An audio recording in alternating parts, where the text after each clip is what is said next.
He shares insights into his future foreign policy agenda as well as plans to fix the southern border. You hear the White House talk about executive action, too little, too late.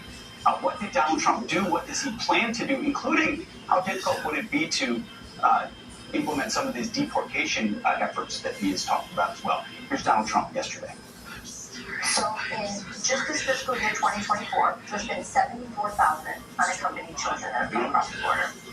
In 2023, get this number, 137,275. You know, you've seen the images of these children. 5, 7 years old, 9 years old, 12 years old. And the Joe Biden administration has lost 80,000 of them. No one can track, no one knows where they're at. At least, yeah, much more. At least, there's probably more, but at least. Will you commit, will the Trump administration commit to finding these children, to finding them and returning them to their families, to their countries? Because many of them have been lost in sex trafficking. Many of them are dead. It's heartbreaking. No, it's heartbreaking. It's amazing. Will you commit to that? Will you commit to finding those children in their I haven't been asked that question, but the answer is yes. It's a simple answer. Many of them are dead. They have done such a bad job. They have done such a bad job. And you know, they go under the guise that they're doing this wonderful job of letting people. You know, it's also really bad, the caravans. I think I came up with that name a long time, but we formed 25, 30, 40,000 people coming out. And Biden thinks he's doing a favor by allowing. And the only reason they have the caravans is because I ended it all. People weren't getting in. We had the lowest number, and the final week, the lowest number that we've ever had, recorded number of illegal immigration. I had it down. And you didn't have the caravans anymore. You had them when I came in. You didn't have them anymore. It was really good. One of the bigger differences I know, you know, before I won, I was in Washington to press about 17 times. I never stayed over. So I wasn't a Washington person, and I relied on people for recommendations. And I got, you know, a lot of great ones. Look, we had great, the economics, Bob Lighthizer, so many people. We had great people, but we also had some that I wouldn't have put. I don't have to use their names, but that I wouldn't have put.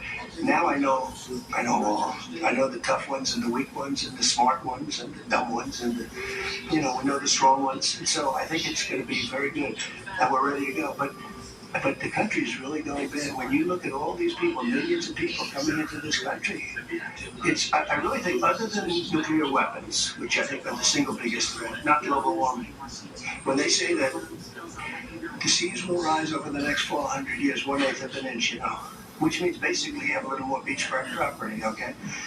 Think of it. The seas are going to rise. Who knows? But this is the big threat. I watched Biden the other night. It's the greatest existential. He loves that word because it's a big word, and he thinks it how he thinks it is. He doesn't even know what the hell the word means. He goes, it's the greatest existential threat to our country, global warming. In the meantime, you get these maniacs with nuclear weapons that can do damage, which I won't even talk to you about. It's the greatest.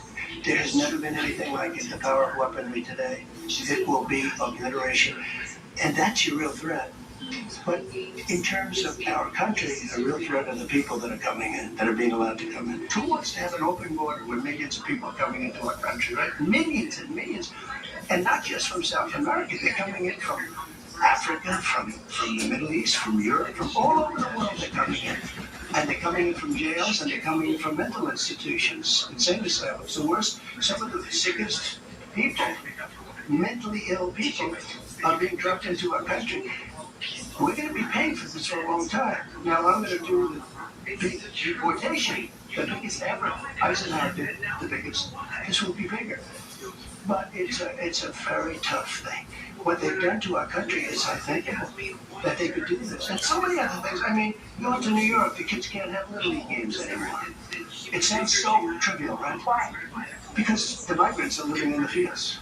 They've all tenants, unless you want to play around the tenant. How can you implement deportations, and do you think the public will have the appetite, the stomach for watching deportations on the television? Well, that question is so great and so tough.